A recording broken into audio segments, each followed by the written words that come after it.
Welcome back to 100 Pounds Down, where we preach the gospel of GLP-1 and the word is good.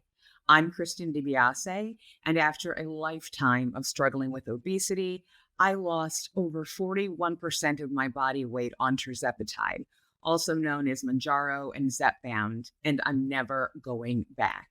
If you've been considering starting an anti-obesity medication like these, Ozempic or Wegovy, you're already in the middle of your journey, or you're heading toward that maintenance phase and wondering what comes next, bring it in.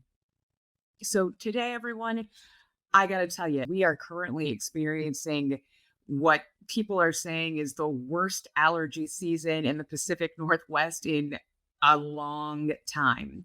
I'm still doing well in maintenance, although I lost a couple of more pounds. And so I think I'm going to have to kind of figure some of those things out. That was actually going to be what I was going to talk to you about this week.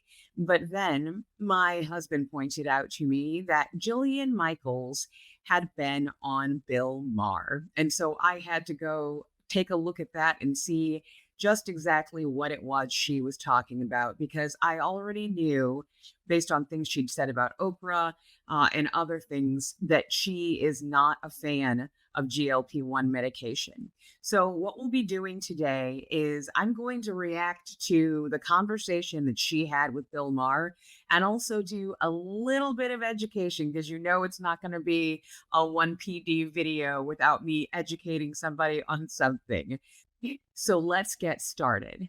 Now, the first thing that I want to do before we even get into the video is give you all just a little bit of background so you understand some of the things that we'll be talking about. So here we are with a brief primer on FDA warnings and medication labeling. So the FDA, as you all are probably aware, is the Food and Drug Administration. That is the federal government organization that regulates food and drugs and other things that people are going to be ingesting for safety purposes. Whenever medications are brought to market, there are a lot of requirements around how to give people information about drugs and what the side effects would possibly be, the reasons why people would be taking them, who should and should not be taking them. There are lots of guidelines and requirements around this information. And so what I'm going to do is really focus on some of the key areas in the information that all pharmaceutical companies are required to provide to the FDA when they are bringing a drug to market. Now, there's a few places in particular that I'm really going to be focusing. So I'll be doing a little bit of clicking back and forth and looking around here. Hopefully it's not too distracting. I've decided to make this a larger section and put myself off to the side so we're not covering any of the screen. Now, because I always want the people who are watching this channel to be able to go and see things for themselves, I've put a link to the FDA's website that talks about an explainer on medication labeling for drugs that are brought to market. Now, within that listing, there is a section, and this is really where we're going to be focusing on. We're going to be looking at sections 4, 5, and 6 of the product labeling for drugs. Now, section 4, as you see here, is contraindications. And so the FDA explains these as this is a situation when if you're using a particular drug or medication, the risk from using that medication is very clearly going to outweigh any possible therapeutic benefit that you could receive from the medication. And so you cannot use the medication. You are being told you absolutely should not be taking this medication. Now, section 5 is warnings and precautions. So whenever you pull out the label and you're looking at that paper insert, this is what we're talking about here, all of these numbers and the sections that are on. And then I'm going to actually go and show you in real time what those look like for our drugs that we talk about here on the channel frequently, Zepbound and Mounjaro and Wegovy. Now, warnings and precautions. This is where it's a description of any clinically significant adverse reactions or risks with the medicine. Okay, so when we talk about clinically significant, what does that mean? Generally speaking, when you are looking at drugs, there's a particular threshold that if there are things that are happening, if it is a certain percentage of the people within a clinical trial that happens to, they are going to have that information put in as a warning and give you precautions on things you can do either to kind of prevent that from happening or things that you should be watching for so you can tell if that thing is happening. Now, these are the requirements for how that has to be done. So we see here where it says numerical estimate or rate of adverse reactions or risks. What that is going to do is they're going to give a percentage of people that had this reaction occur during the period of the clinical study that forms the basis for this medication insert. They're also going to ask for outcomes, known risk factors, and any information when they do know it on, again, how to prevent this from happening, how to make it not as bad by mitigation, or to monitor for those adverse reactions or risks. Now, one of the things people are always talking about, and you'll hear Jillian Michaels talk about this when we go through and I take a look at her conversation with Bill Maher, is this idea of the boxed warning. The boxed warning is, the black box label, the thing that is going to be at the very top of a medication insert. And that's going to usually include that information that is in section number 4, those contraindications. So they're putting that information on that insert twice because that's how important it is to tell the consumer about the possible risk for a serious adverse reaction. Now, when we talk about a serious adverse reaction, all medications typically, as they go through a clinical trial, you discover that there are adverse reactions. And what an adverse reaction is simply an unpleasant effect that occurs that was not intended. It's not the reason why the medication is being taken that occurs while a person's taking the medication. A serious adverse reaction has a higher level of danger associated with it. And so that is where you will see that discussed. Now, adverse reactions. Here, when we talk about them again, it's overall adverse reaction profile of the medicine from clinical studies and adverse reactions from spontaneous reports. Now, what that means is if you're doing the study and something happens during the study, you need to put that information in as it occurs. You also will need to put in any spontaneous reports. So if there is information that you know of that people are starting to, as just individuals who are consumers in the market, they are starting to report at a rate of incidence that is statistically significant that something is happening, you'll need to say, hey, people are saying that this is happening too. You'll need a description of the clinical trial database, the study design, the number of patients, the dosage, the duration, the demographic. That is, we'll talk about that. That is information on who was in the study, the general demographic makeup of who they are, how the study was designed, the number of people that the study was done on, and all of that information is important. And then you're going to, and this is the critical piece, report the most common adverse reactions at or above a specified rate, typically in a tabular format. Now, when we talk about most common adverse reactions at or above a specified rate, What that means is there's usually a threshold. So there might be something that happens. Let's say, somebody's taking a medication and they start croaking like a frog. If there's only one person that's croaking like a frog while they're taking this medication, they're not going to report on that in the patient's labeling or in this information. Usually, the threshold that most places look at is this 5% threshold for an incidence rate on common adverse reactions.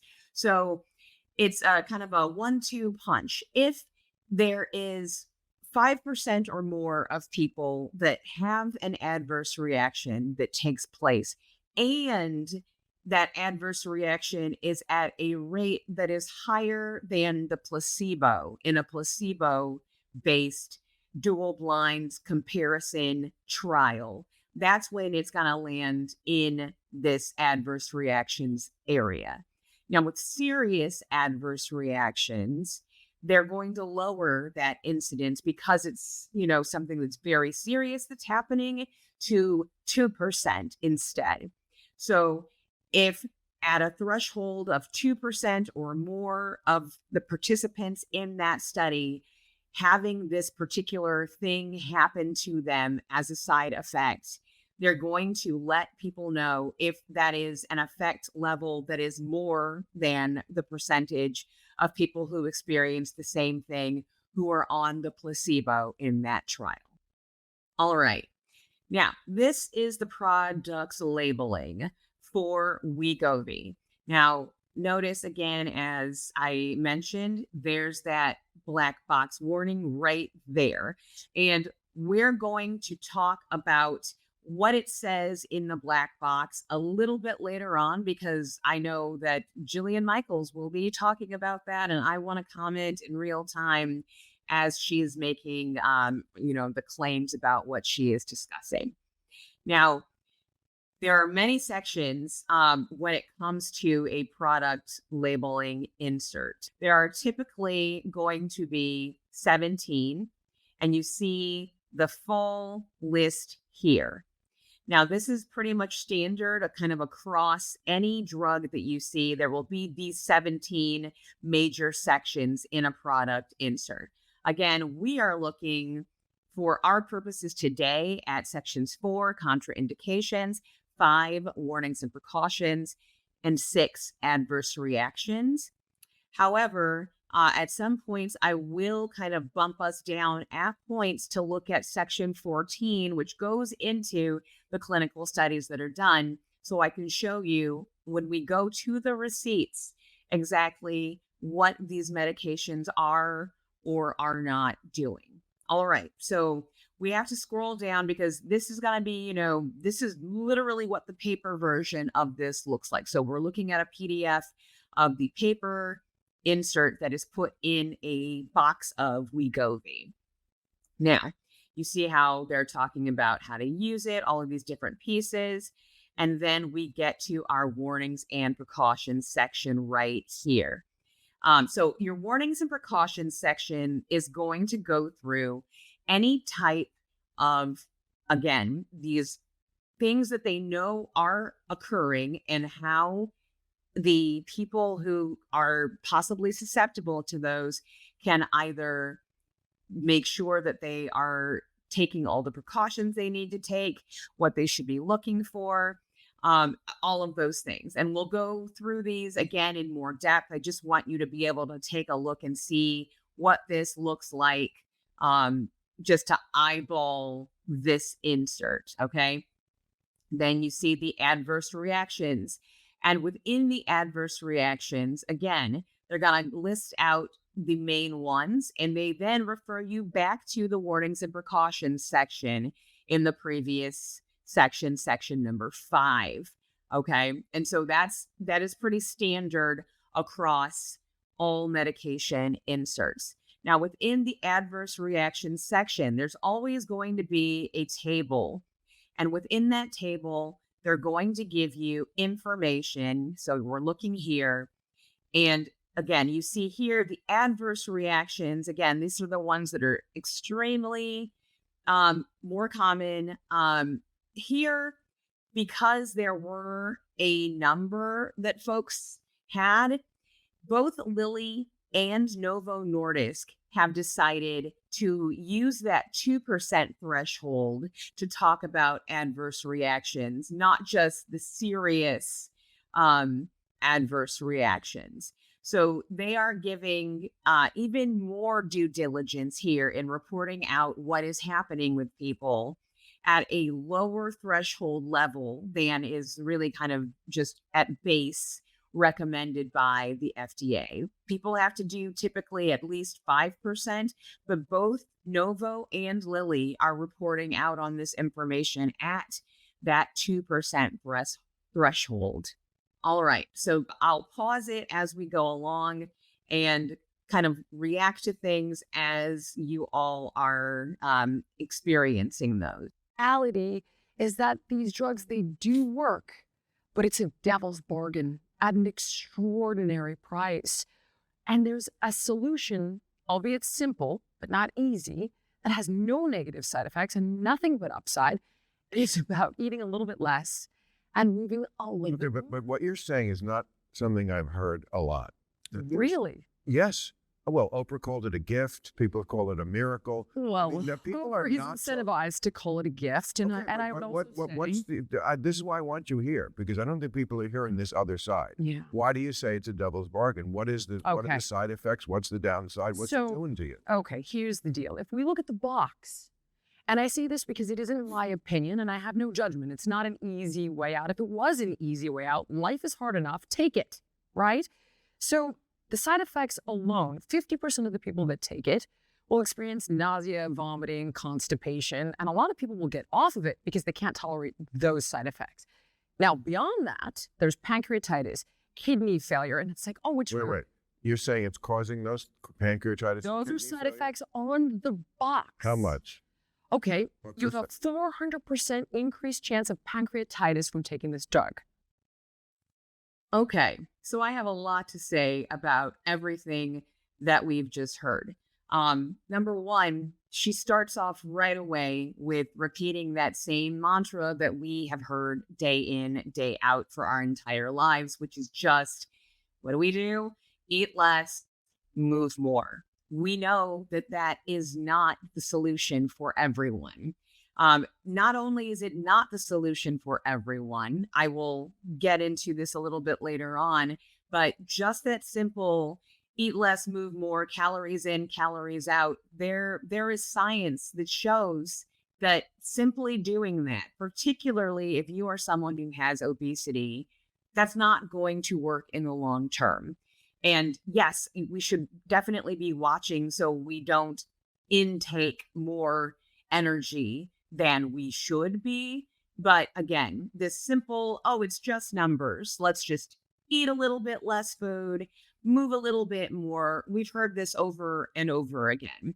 And for people who have the experience that Jillian Michaels has had, it doesn't seem like she's a person who struggles with the chronic disease of obesity and that complicating kind of net set of factors that mix in and indicate that there are metabolic or insulin related resistance and hormonal issues underpinning the problem of obesity.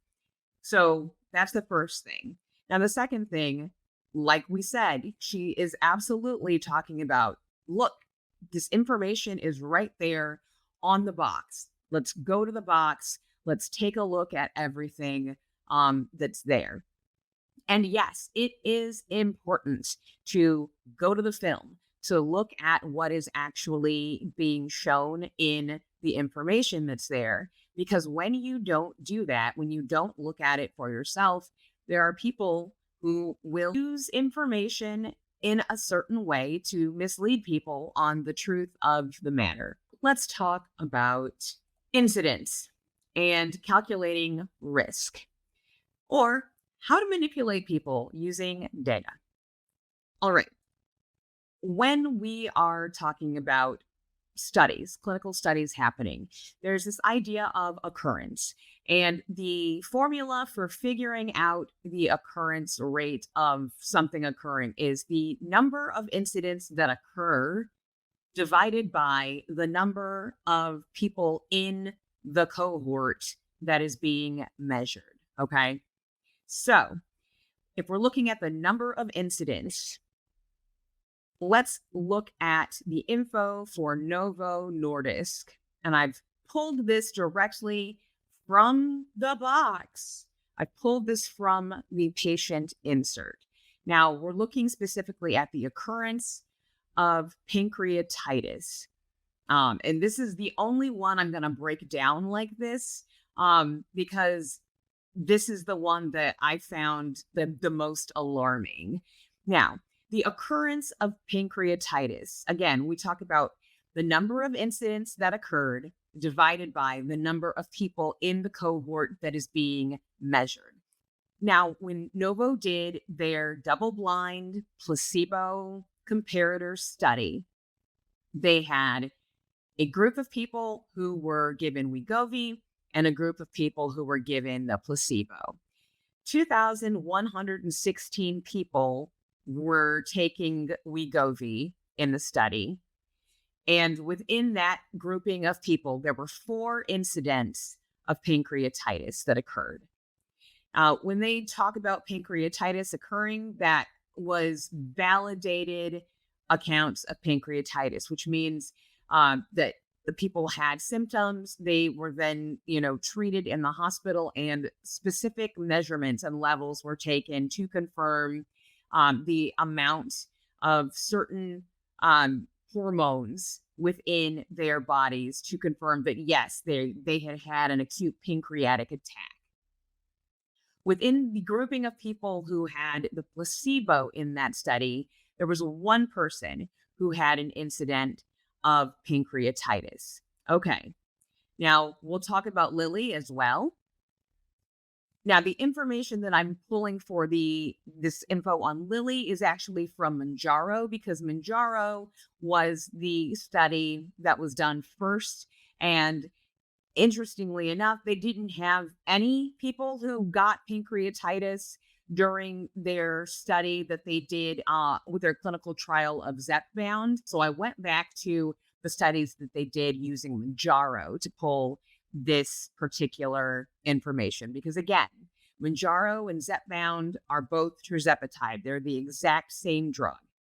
So when we look at Lilly's data, Lilly had a bit larger set of studies, and I'll kind of go over and talk about that in a second here.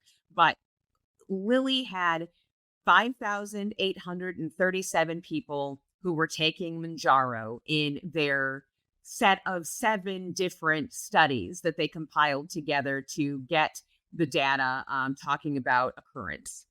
Within that, they had 2,727 individuals who were taking a comparator. Now, when I say comparator, notice I didn't say placebo. That is because the data that Lilly used and put together when they reported out on pancreatitis and some of the other things that they reported out on with Mounjaro were based across 7 different studies. Now, within those studies, there were several of them that were double-blind placebo-based studies, which is where you compare just the drug against a placebo.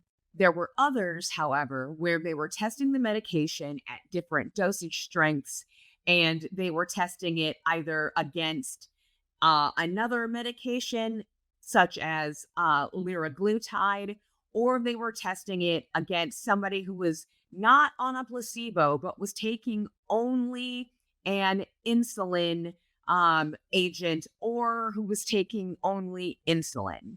So that's why we call it a comparator here in this situation, because not every study they did had people that were just either on Mounjaro or a placebo. Now, that doesn't really change anything in terms of the outcomes here. So that's the important thing to know. Now, within the people that were taking Mounjaro, they had 14 incidents.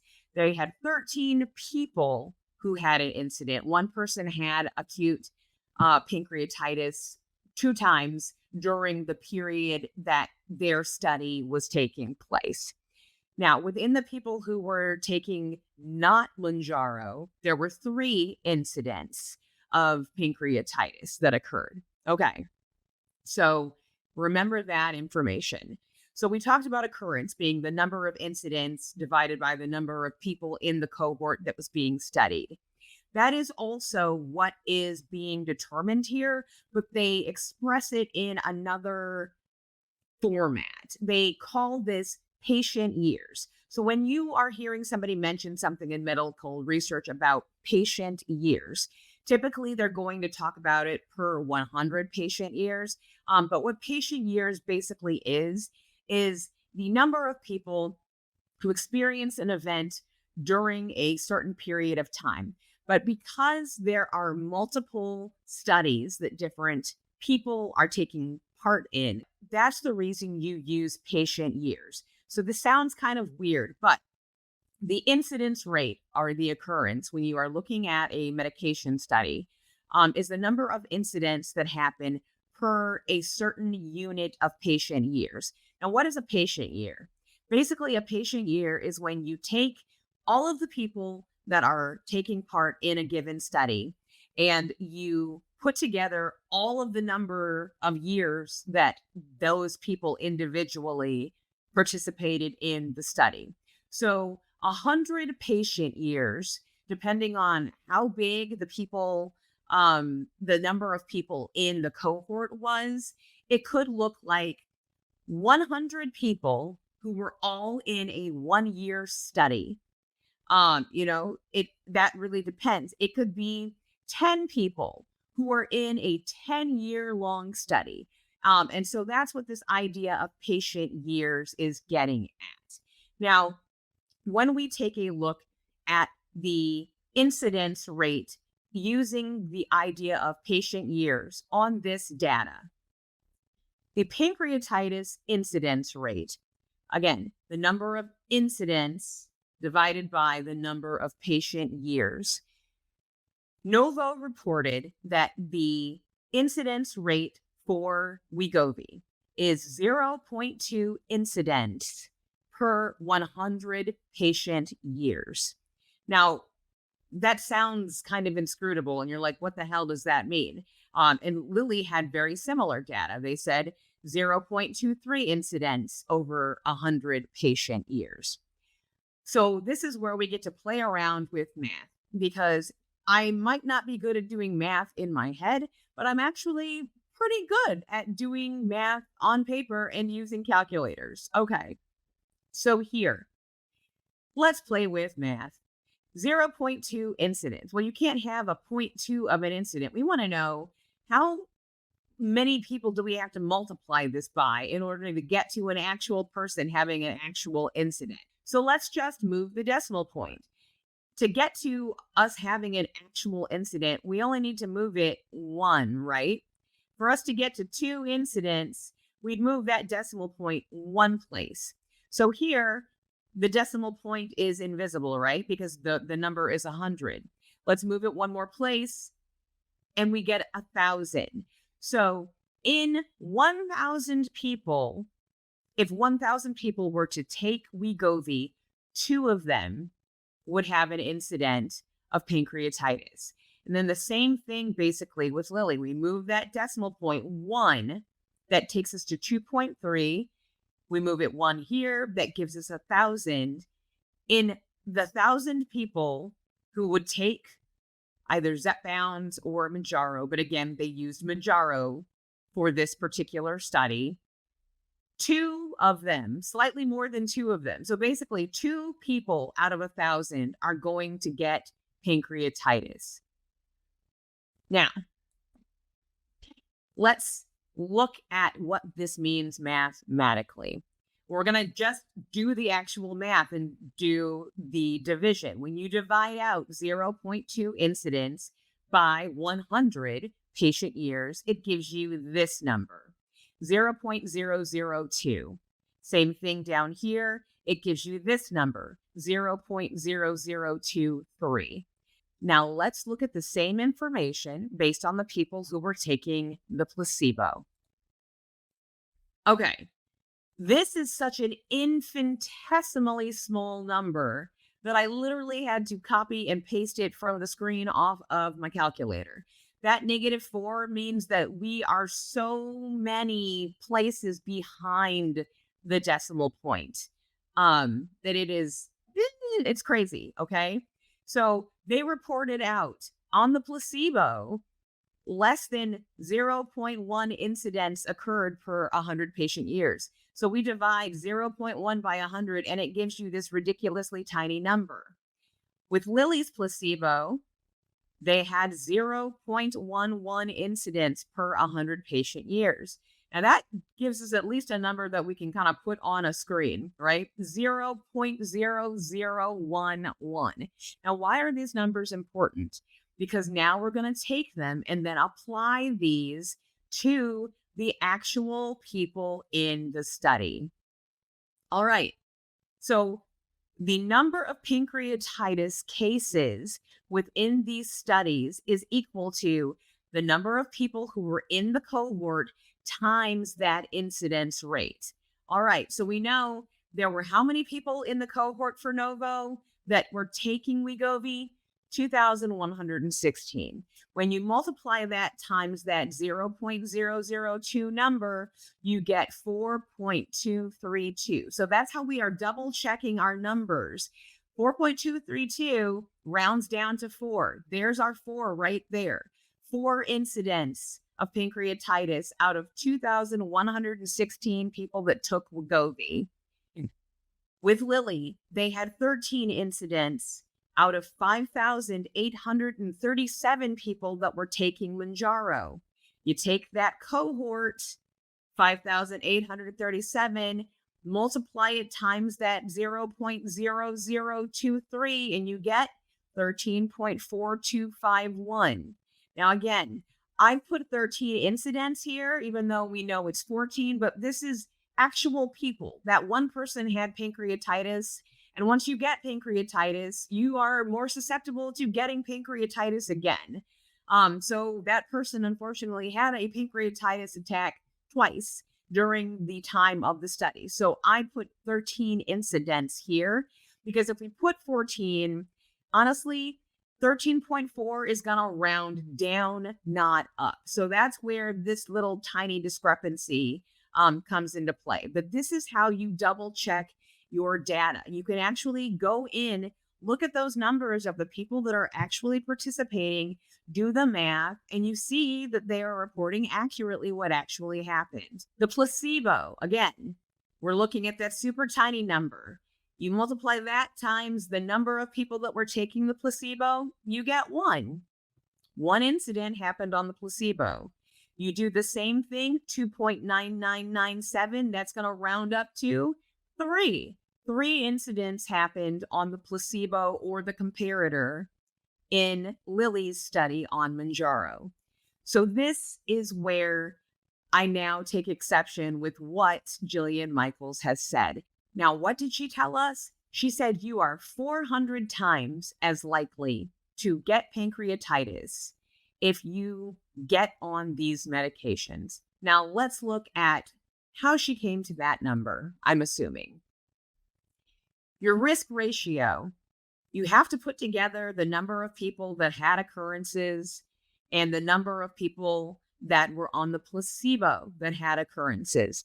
The medication occurrence divided by the placebo occurrence is going to give you your risk ratio for a given medication as reported out in your patient insert. Now, here's what Jillian did, or whoever she talked to who gave her this information. She looked at Novo Nordisk specifically. So she didn't talk about Mounjaro. She was just talking about Wegovy. And so she looks at Novo and says, oh, well, there were 4 incidents out of those 2,000 some odd people that were taking Wegovy. And there was 1 incident in the people that were taking the placebo. 4 Wegovy incidents over 1 placebo incident is 4/1. 4/1 when you express that ratio as a percentage, is 400%. So, okay, yes, mathematically correct. Yeah, 4/1, the ratio of 4 to 1 expressed as a percentage absolutely is 400%, but she wrong. Now, here is why. Let's go back and look at, again, that definition for what that formula is. We said risk ratio is the medication occurrence divided by the placebo occurrence. But what is occurrence again exactly? Occurrence is the number of incidents that take place divided by the number of people in the cohort that is being studied. So it's not this. We're just going to divide 4 incidents by 1 incident. It's something different. It's this.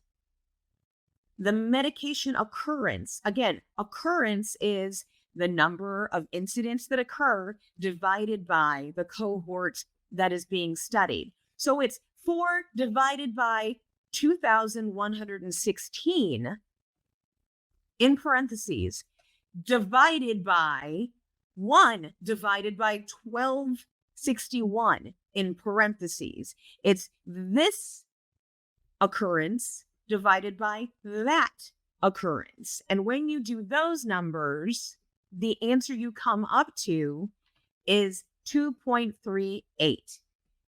The number 2.38 means you're 2.38 times more likely, or 238% more likely to have a pancreatic attack while you're taking this medication.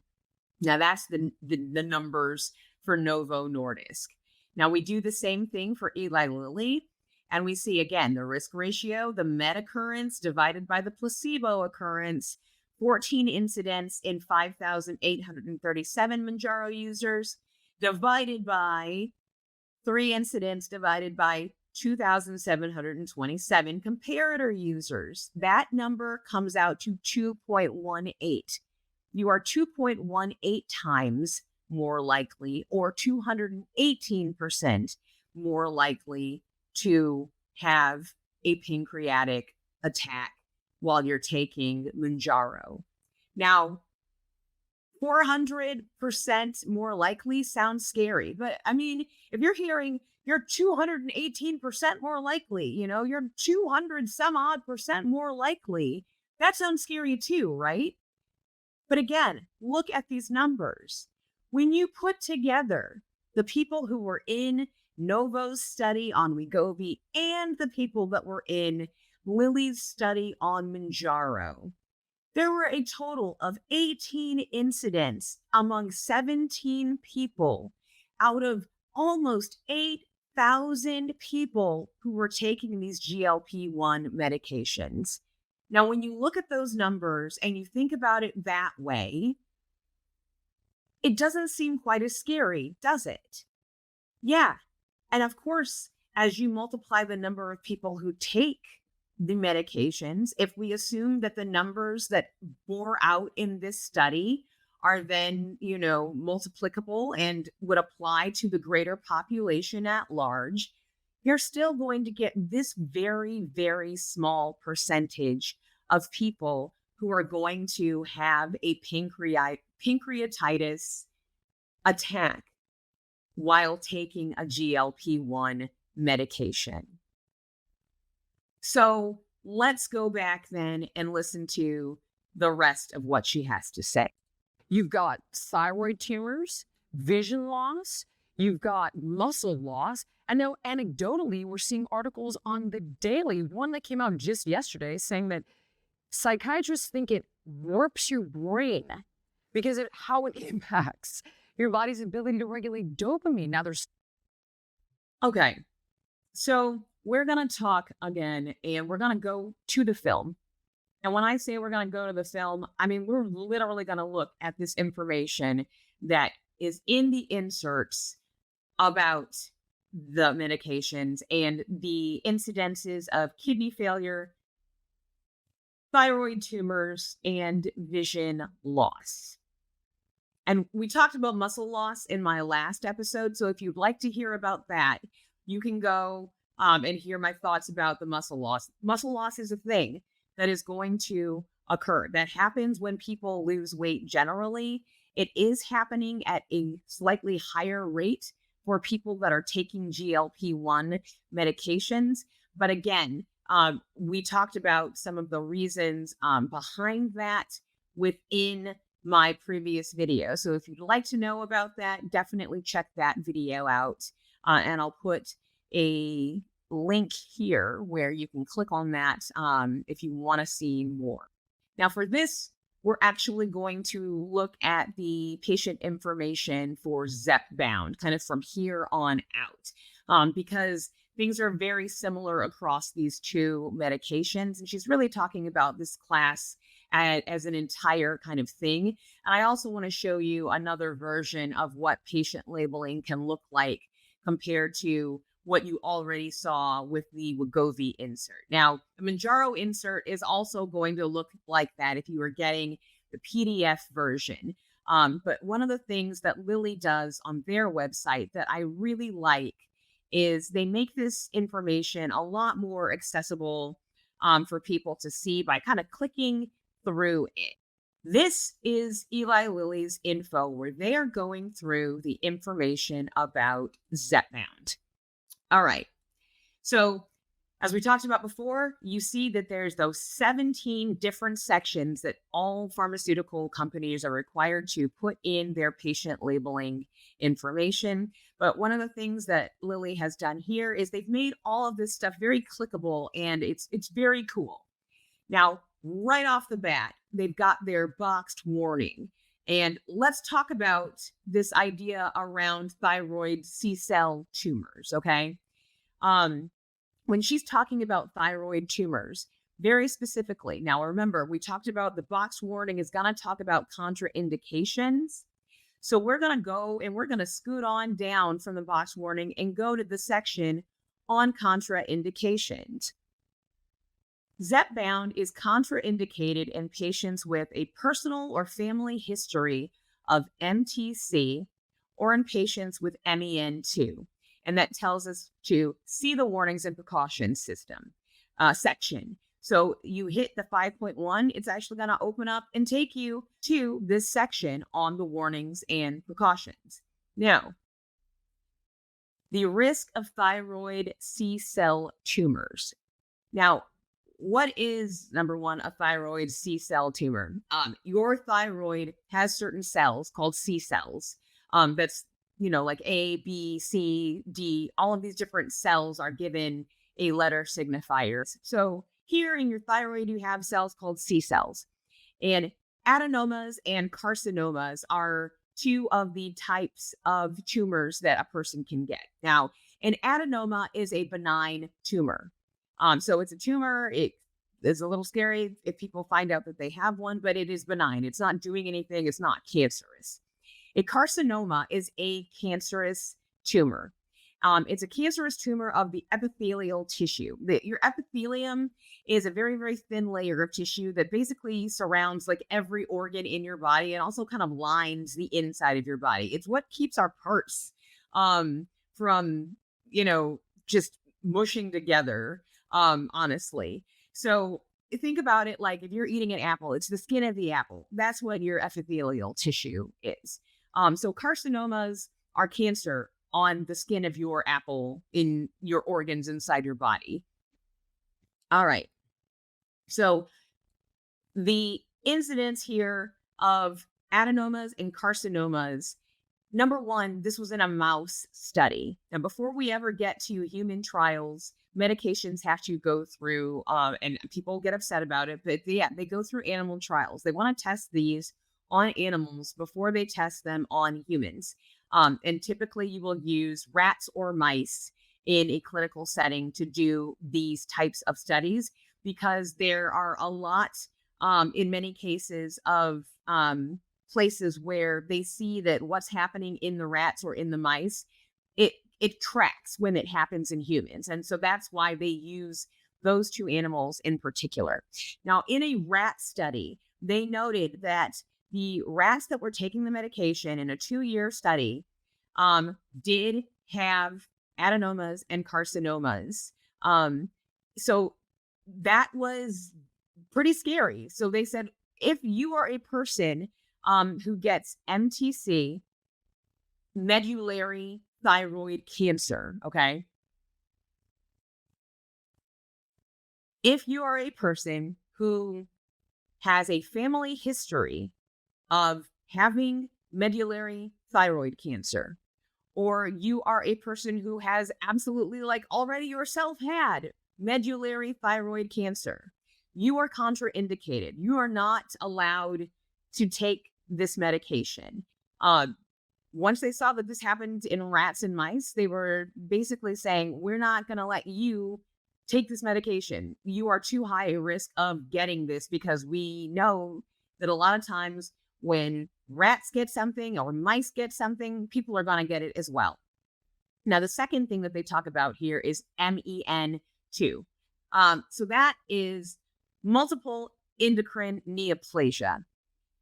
Basically, what that means is you're getting tumors on your adrenal glands, or you are getting tumors on your thyroid. It is basically those kind of two places that you're going to be getting interactions that are not going to be good for your health. So they say here, if you are somebody with a personal or family history of either of those things, you should not be taking Zepbound. And then you are also given the symptoms of what a thyroid tumor could look like. You've got a lump you're feeling in your neck, dysphagia, that is difficulty in swallowing, dyspnea, it's hard to say that word, that phrase, is shortness of breath, and then persistent hoarseness. So if you just are constantly sounding like your voice has changed. Those are all things that are warning signs for you to, hey, I need to go talk to a doctor. Now, when they look, that is what it is telling us. And that's why it's a black box warning that is at the top of this thing. But generally speaking, most people who are taking this medication are not, although there's a small handful where, there are people that now, once the drug gets into the point where it is offered at the market, people are allowed to start reporting their own symptoms and side effects on their own on the FDA's website. There are some people that are saying that that has possibly occurred. But within the studies, it was very clear that this is a higher risk only for people that have that health and history in their family or in their own personal situation. Okay. So the next thing, she talks about kidney failure. So we scroll down here a little bit, right? And we talk about acute kidney injury.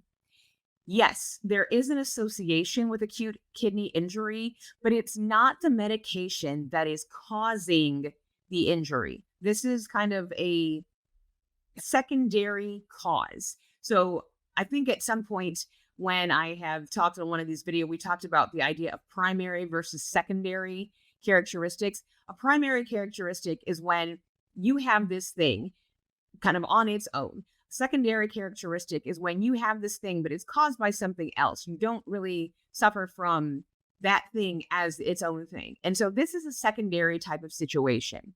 People that have acute kidney injury, it's not the medication that's causing it. It is dehydration that is causing it.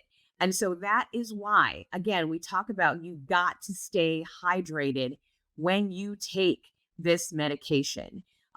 And part of the reason for that is a lot of people get dehydrated for two reasons. As you see here, it talks about gastrointestinal adverse reactions to Zepbound, including nausea, vomiting, and diarrhea. Now, when Jillian talks earlier about saying half of people are going to experience this and they're going to get off the medication, it's not quite half. Number one, for both this medication and for Novo's, It was 44% of people who will have some kind of gastrointestinal adverse reaction. However, they say it is very clear that when that happens, it does happen in the beginning, but in most people that those symptoms begin to resolve as people are on the medication for longer. There are some people where it does never resolve. And there are some people where as their dosage goes up, the incidence, they continue to have that kind of whenever they change dosage, they get a point where they feel that as well. And so here we see that the people who are taking Zepbound, these are the percentages of the folks who have that in each of the different dosages. Again, we're talking about this as percentage, but most people get used to how they feel when they're taking these medications, and most people do not discontinue the medication. I want to take a look because I did write down the numbers about this. All right, so we look at from the data, and you can find this by going in, and you can look, honestly, it's going to be down here in the clinical studies section, where they go through and they talk about exactly how they did this, and all of the information about people who discontinue, right? So here, the proportion of patients who discontinued study drug in study 1. So they go through literally in all of this stuff, and they talk about how many people quit compared to these various groups. I went ahead because, again, it's not helpful for people to just see these percentages and not know what that means, especially when you look at these different numbers here. There's so many different groups of people. And we talked about the 7 different studies that were done just on the Mounjaro people, right? So I went ahead and I did this math for you for the people who did Zepbound. And so there were a total number of people in Zepbound who were in the Zepbound study, 2,519 that were receiving Zepbound in one of these size dosages, either 5 milligrams, 10, or 15. And within that 2,519 people, 153 of them discontinued because for various reasons. That's everybody, including other reasons besides just the gastrointestinal activity. 153 people out of that 2,519 discontinued and did not finish the study. Okay. Now let me go back to the top so we can go and look again at the warnings and precautions, because we're going to talk about this idea of vision loss. Vision loss, very specifically, when you look in the product insert here, section 5.8, we're talking about diabetic retinopathy. Diabetic retinopathy is a complication in some patients who have type 2 diabetes, okay? And they say rapid improvement in glucose control. So again, it's you are fixing a problem with your blood sugar level. The fact that you are rapidly fixing your blood sugar level, that has been associated with a temporary worsening of diabetic retinopathy. So number one, you already have diabetes, and that is already causing you eye problems. Temporarily, as you get an improvement in your blood sugar because of how great the medication is working for you, you will temporarily have changes in your vision. So if you already know that you have type 2 diabetes, you should be seeing your eye doctor anyway, because you already have a risk of having the eye problems that are associated with diabetes. This temporarily will cause an issue because the medication is working so quickly, but that temporary worsening goes away. So when you actually go to the film, as she suggested, you discover that she's kind of fear-mongering here a little bit, right? Then the next thing she talked about was this idea of they're saying that this can warp your brain. I actually wanted to see, that sounded like she was quoting something. So I looked that up. And when I looked it up, she was actually referring to an article from the Daily Mail. Now, I don't know how many of you actually read the Daily Mail, but I will say that the Daily Mail is a British newspaper, and they're the ones that have the huge links to nothing but celebrity gossip drama and drama on the royals just running down the entire right side of their webpage. I actually went and read the article, so you didn't have to. And there's actually not too much wrong with the article. They actually talk to real doctors, and they get opinions from those doctors, and they get explanations from those doctors about things. But the actual quote that Jillian is talking about was written by the person who wrote the article, and it is not supported by anything that any of the doctors actually said in the quotes that were then used in the article. So this idea of it warping your brain, again, a little bit alarmist. So let's get Jillian back up here on stage, right? Ideation, there's lack of libido. Okay, well, ideation, I was reading about that. Yeah. Europe says no. We hear FDA, first they said no, then they say, well, we're studying it more.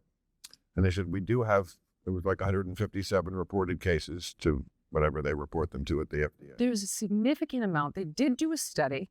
If we just use what we talked about and just use the population that we are talking about, who were just the folks in this study, right?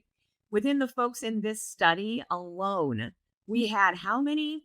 7,953 people who were taking either Wegovy or who were taking Zepbound or Mounjaro within the studies that were done to create these medication inserts. At that point in time, this idea of ideation, 157, it's not a large number of people. The other thing, and surprisingly enough, the article in the Daily Mail that she used to talk about how this warps our brains, one of the doctors actually posited that people who end up having ideation based on taking medications like these probably already had some other type of chemical imbalance within their neurotransmitters already, because something that slightly depresses the dopamine response in the reward center of the brain shouldn't make people have ideation. That's essentially what a doctor said in the actual Daily Mail article that Jillian is talking about. But let's go back to the product insert, right? Behavior and ideation have been reported in clinical trials with other chronic weight management products. So when someone says that in their product information, that means we didn't see it in our own study. However, there are other GLP-1 medications where this was seen. They're saying you should be monitoring your patient, or if you are a person who is taking these medications, you need to be watching yourself. Are you starting to become depressed? If you have depression already, or you've had a history of depression, is it getting worse? Are you having thoughts or behaviors? Are you having any unusual changes in your mood or behavior? One of the things that we do know about how this medication works, because I talked about that in Bootcamp 3, is that this does do something where it does interact with neurotransmitters in your brain. And within that interaction, it somehow does dampen your dopaminergic activity and the amount of pleasure that you get from certain things. So that makes it easier for you to be less addicted to certain things, less addicted to gambling, less addicted to drinking, less addicted to, if you're a person who has had issues with that, it is slightly dampening your dopamine response. So you are not getting quite as much of a dopamine hit from the high of eating food or doing activities. it's not causing depression in and of itself. You know, I've spoken to multiple psychiatrists about this, and there are different theories, one of which is that serotonin, right, which is one of our feel-good chemicals, is made in the gut. And if you look at how this drug impacts the gut, which, by the way, I forgot to mention, stomach paralysis and intestinal blockage are also deadly side effects. It's gastroparesis and ileum, that are things that certain people have had occur. But again, it is in a minor number of people. It's absolutely horrible for the people that it does happen to, but it does not happen on that large of a scale across all users of these medications.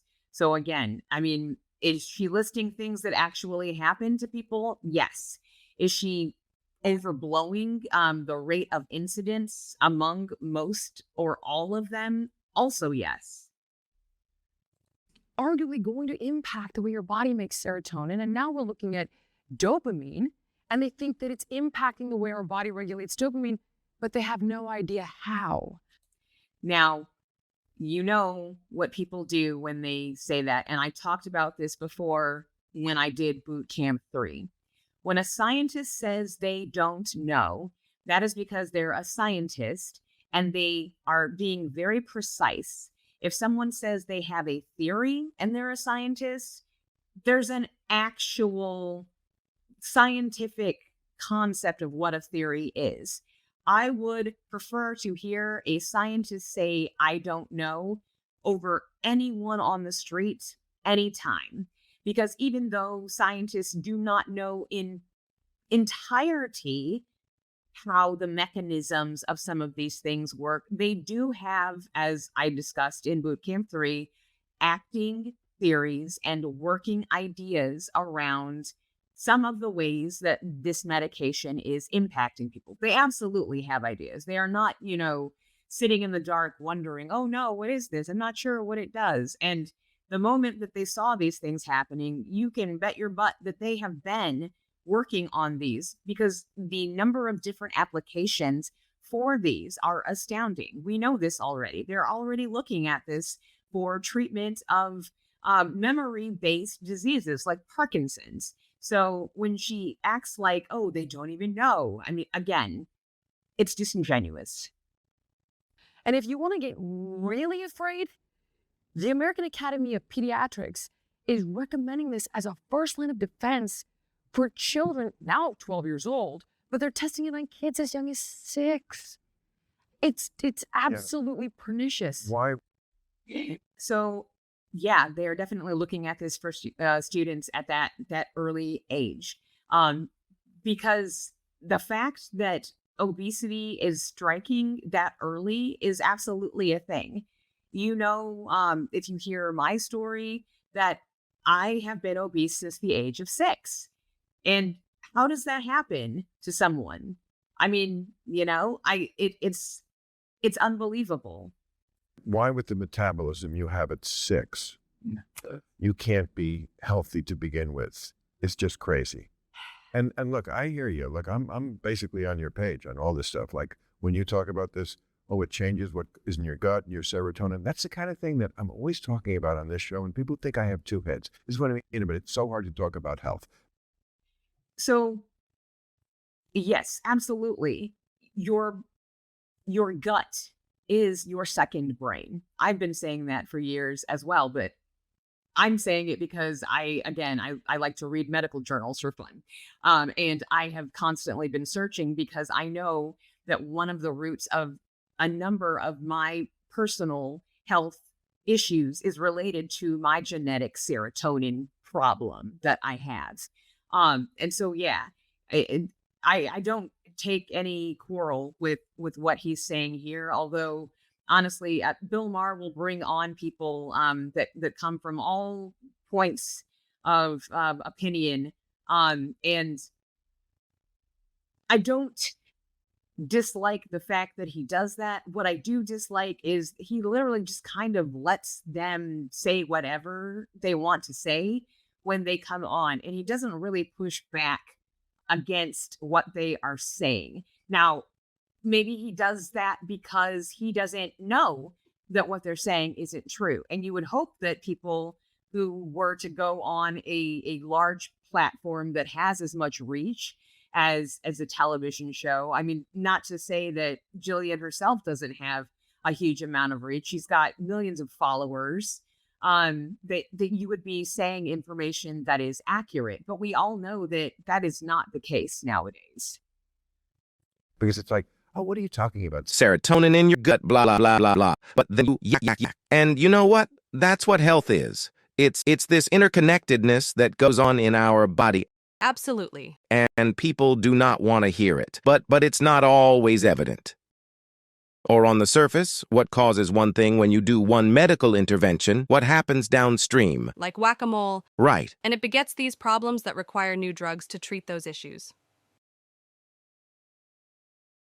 But again, But what? Okay. so let's look at how it works.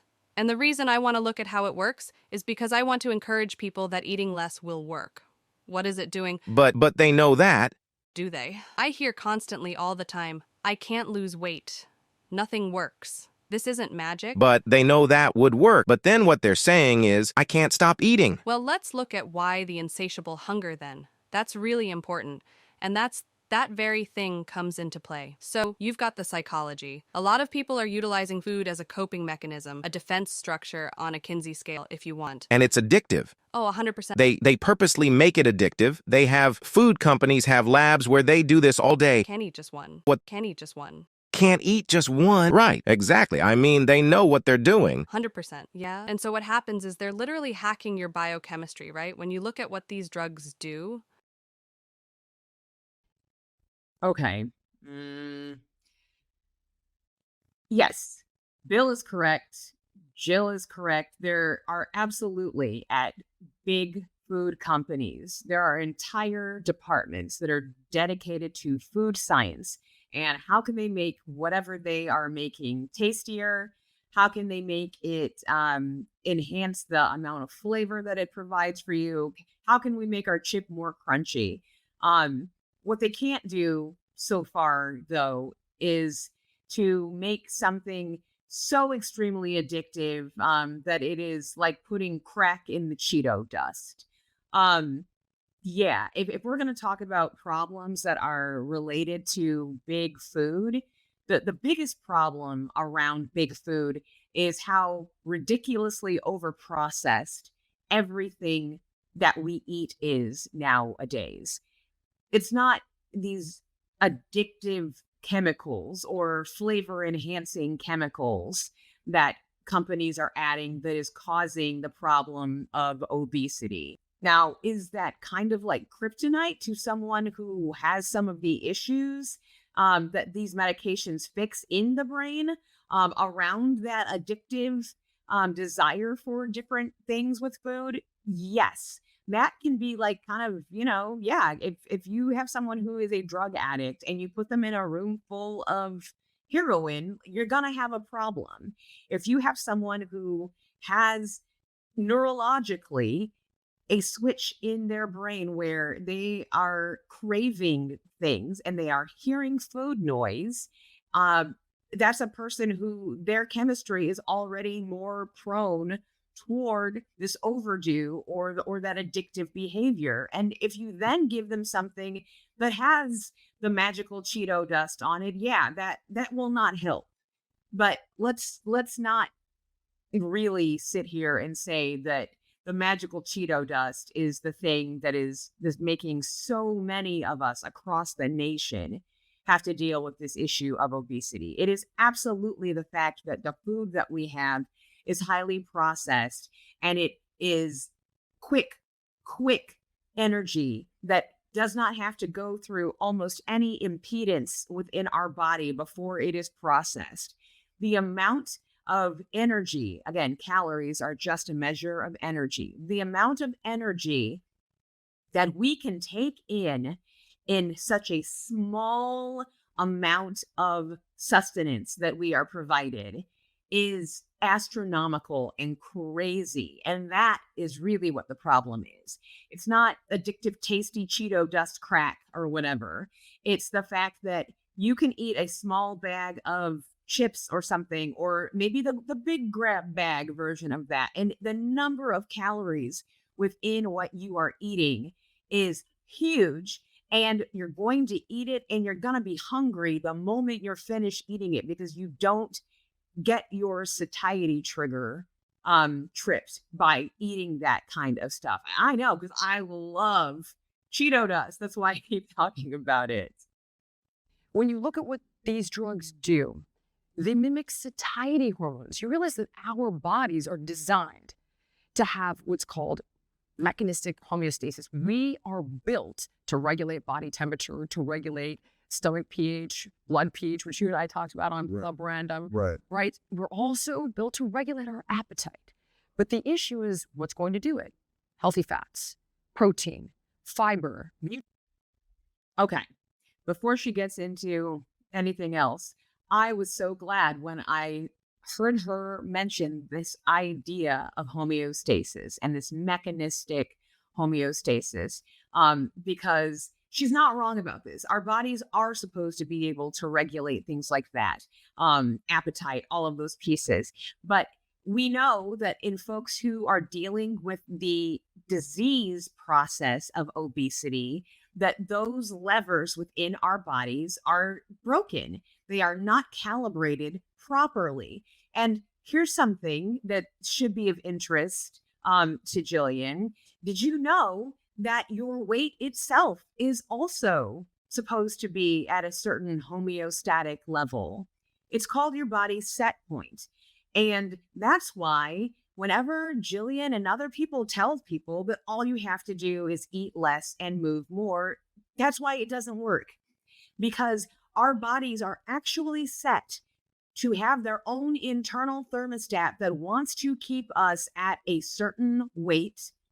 And if we are at a certain weight for long enough, especially if those levers are broken and they are not calibrated properly, our body wants us to regain weight. And that's why every time we lose, we gain it back again.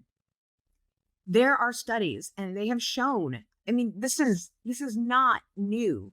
Back in the 90s, in the 80s, studies have shown that when you reduce the number of calories that you take in, it works for a while. You do lose weight. But at a point, what occurs is that your body starts to recalibrate.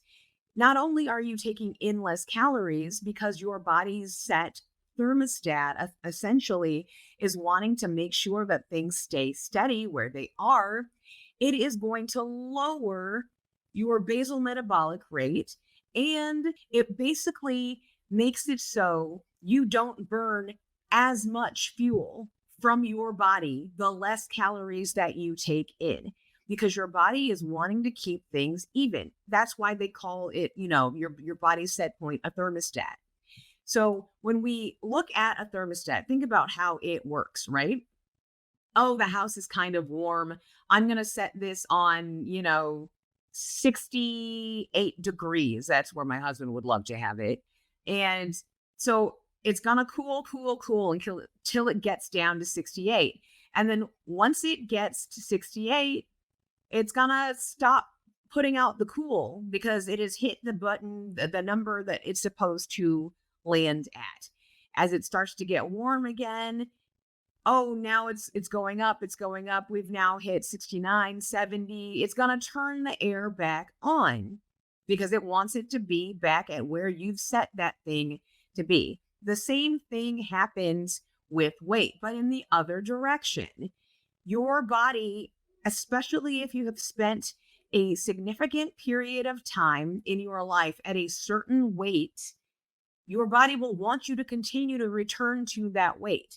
And as you gain weight, and if you continue to do the process of losing weight and regaining, the slowdown in your metabolism never really recovers. It is just kind of always going to be there unless there is some type of hormonal intervention that takes place.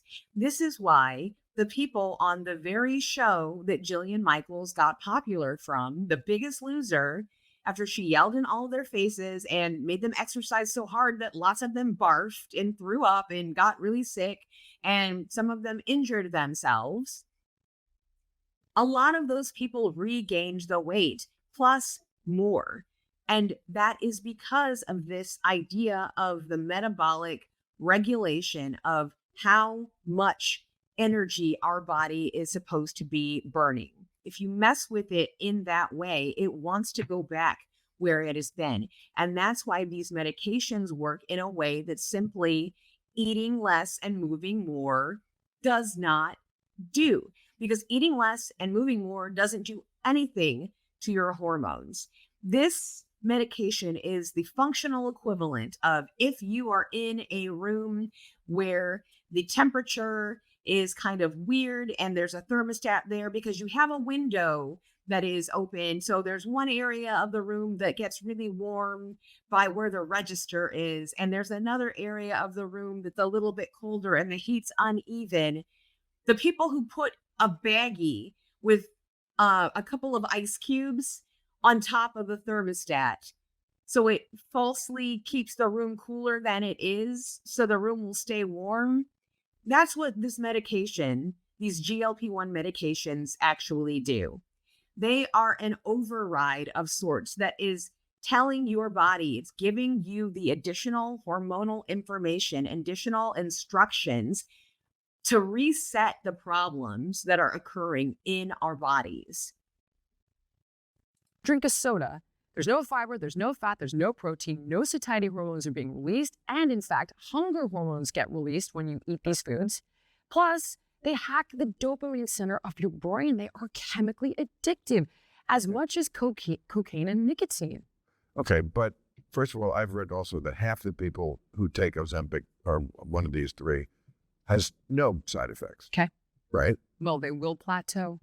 And They will plateau. Absolutely. Every single study illustrates that between weeks 68 and 72, the drug stops working. Build a tolerance to it. So it becomes inevitable that you'll have to figure this out organically anyway. And in addition, we really don't know what this looks like in perpetuity, Bill. People cannot get off of it. And when they do, all of the meta-analysis... Right, you have to be on it for life, right? For life. You will get... So this idea of the medication stops working, that's not true. I just don't know how else to put it when you hear someone say that.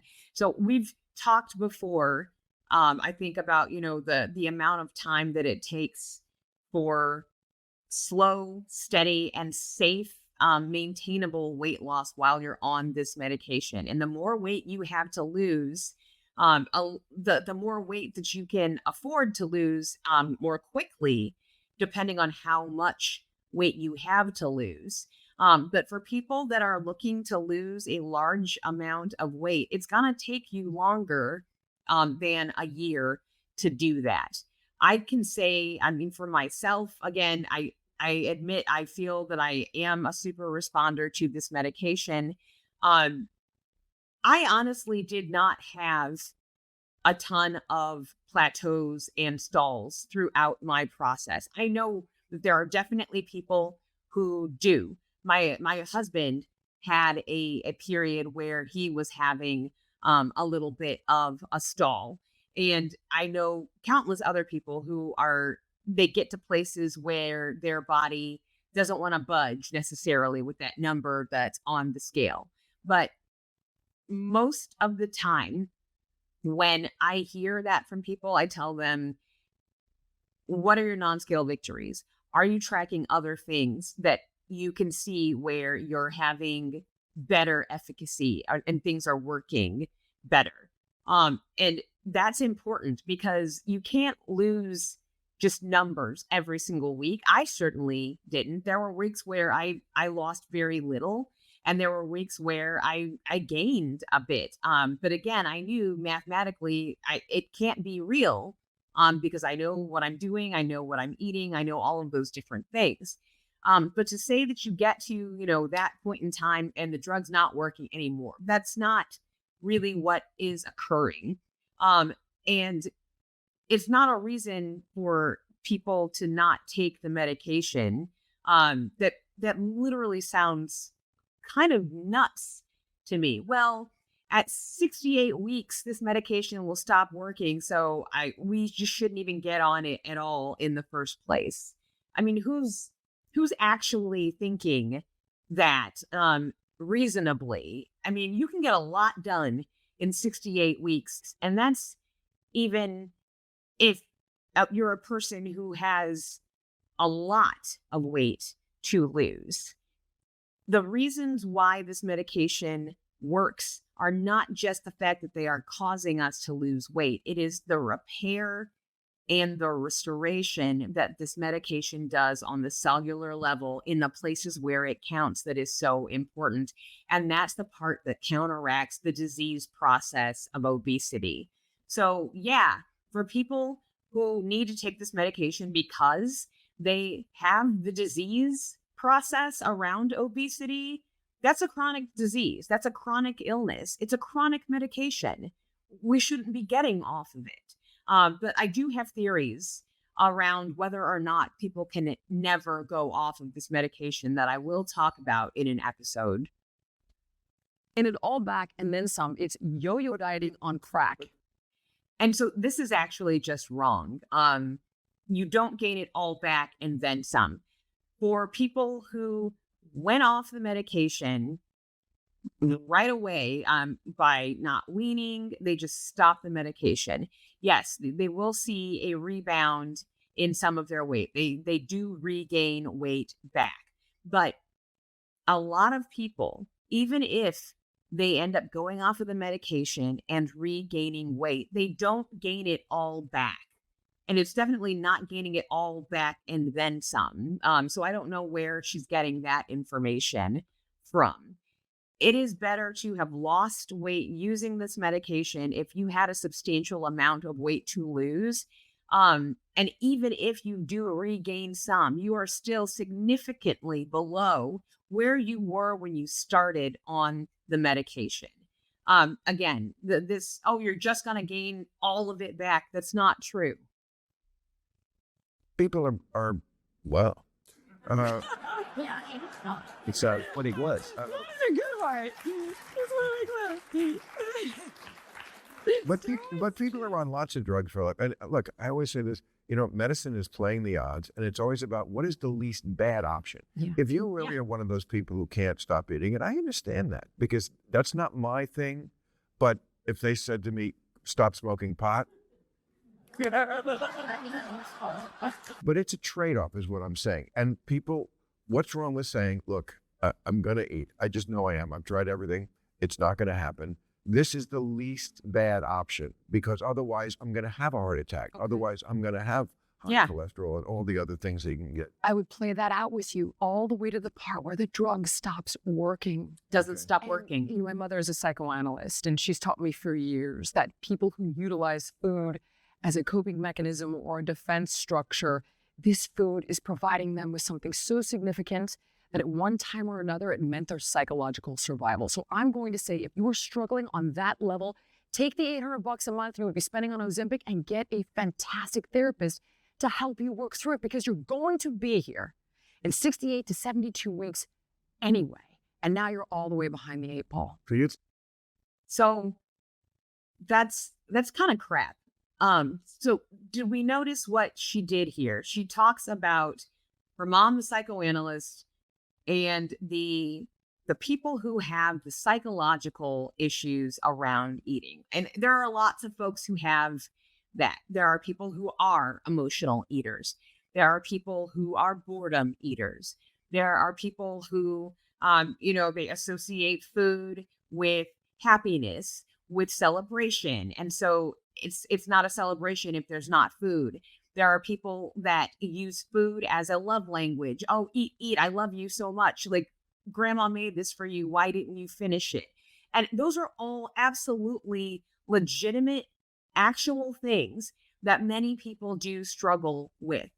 But those are psychological, mental factors that are tied to our desire to eat. Those are real. That's what stuff like, Noom is all based around. guess what she's not talking about here? That all of us, a good number of us who watch this channel know far too well all about food noise.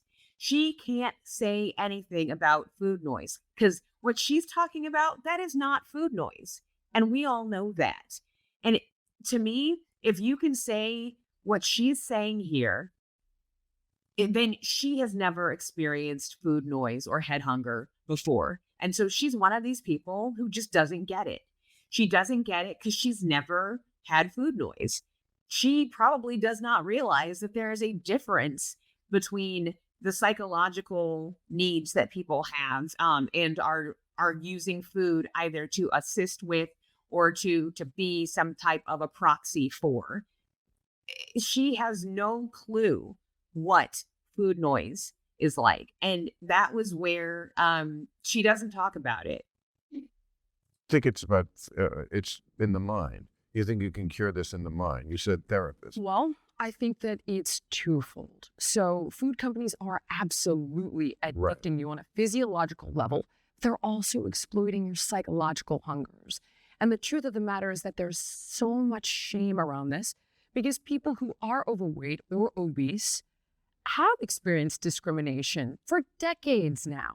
Yeah. So what happens is we then turn around and we say, okay, what narrative is going to make them feel the best? So and she's absolutely correct. But one of the biggest things that goes into that is this idea of it just being a willpower issue, which we now know absolutely, unequivocally, it is not. And she's definitely one of the people that is pushing that as a narrative.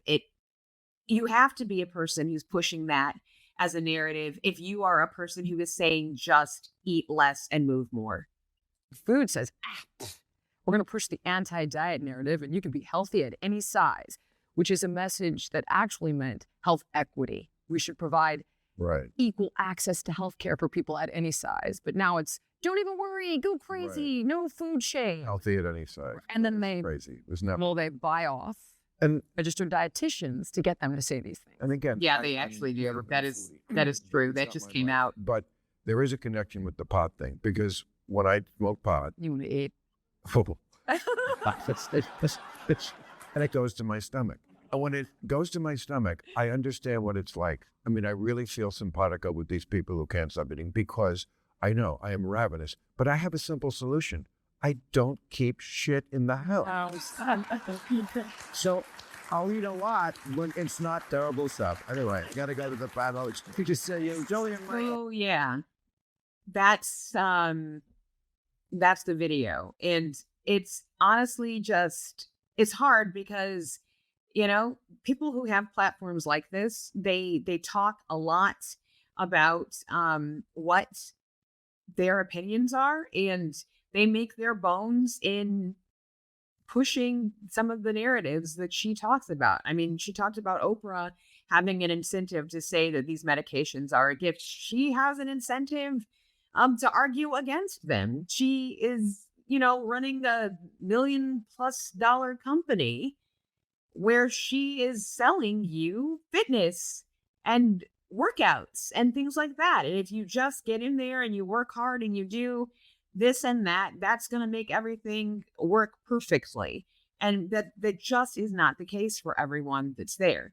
But that is, I think, all I've got to share about that this week. It's just annoying to see people kind of parroting these things, and they so very clearly just don't understand how the medications actually work, and they want to fearmonger people around this. I was surprised to see a little bit of pushback from Bill Maher that he does point out that there are people who they're not really having a ton of side effects. And that's very true. There are a lot of people who, they initially like getting used to the medication, they get on there and then they are pretty much done.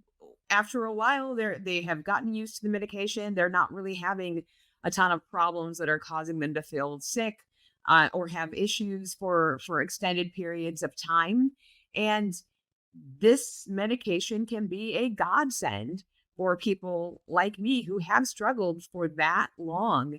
And it really is a gift for a lot of people. And so people that don't understand the science under how this works, they're going to continue to make these arguments that just don't stand up when you look at, all of the data that are coming out from scientists that are showing the amazing effects that these medications and things are having. I really have beef with Jillian Michaels and people who try to fearmonger around these medications. And it's not cool. I really don't like misinformation or taking information and twisting it and making it sound like it's much worse than it actually is. And, the side effects that happen to the people that those side effects happen to, it is horrible. It is not fun. And there is a risk for anyone who takes it, but you will never know if you're in that minor percentage of people who have that type of a reaction if you don't take the medication at all. And so for all of us, the calculation is, it's just like Bill Maher said, is the risk of me dying from a heart attack, is the risk of me, having problems with my diabetes, is the risk of me being so sick and unhealthy from years of cumulative issues with my weight, is that worth it? The possible risk that I could have a side effect.